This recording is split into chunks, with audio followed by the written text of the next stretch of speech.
Mga kakbay, magandang araw po sa inyo. Ito po si Sammy, ang inyong kakbay at laging karamay. Sasagot sa inyong mga katanungan, huwag lamang pong uutangan. Mga kakbay, nais niyo po bang makapagtrabaho sa bansang Canada o sa Saudi Arabia? Marami po silang job vacancies ngayon at lahat po ito ay libre dahil wala po silang processing fee at placement fee. Kaya makakasigurado kayo mga kakbay na ito ay legit at kung sakali pong kayo ay mag-qualified ay makakapunta kayo sa mga bansang aking nabanggit nang walang kailangang gastusin. Maaari din pong makapag-apply dito ang mga high school or senior high school graduate, maging ang mga ALS certified po ay pwede rin.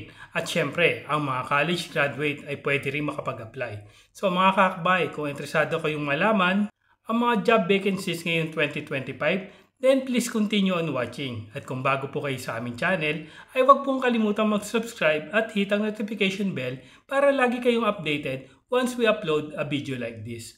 At pakishare na rin po sa inyong mga kapamilya, kamag-anak, kaibigan na nais makapagtrabaho sa abroad.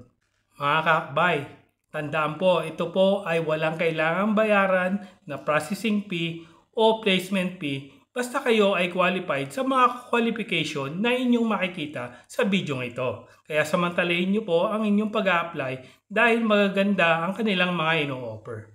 So mga kakbay, please continue on watching para malaman nyo ang lahat ng mga vacancies ngayong 2025 na maaari ninyong ma-applyan.